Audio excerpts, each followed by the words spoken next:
করছে, তার জন্য আমি তাদের কাছে কৃতজ্ঞ প্রকাশ করছি।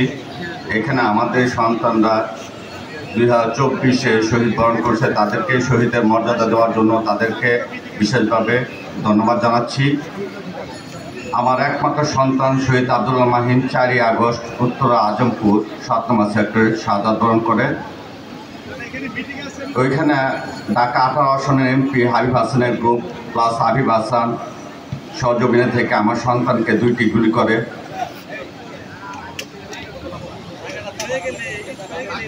আমাদের ময়মনসিংহ বিভাগে 86 জন সন্তান মারা গেছে।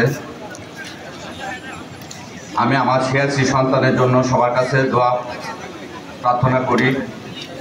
এবং আমি আরেকটি কথা বলতে চাই জামায়াত ইসলামের কাছে, যেন তারা সরকারের কাছে আবেদন করে যে আমাদের ময়মনসিংহে 86 জন এবং সারা বাংলাদেশে 2000 ছাত্র জনতা আন্দোলনে শহীদ বরণ করে, তাদের যেন দ্রুত বিচার বাস্তবায়ন করে এবং তাদের বিচারের পরে যেন নির্বাচন ঘোষণা করে।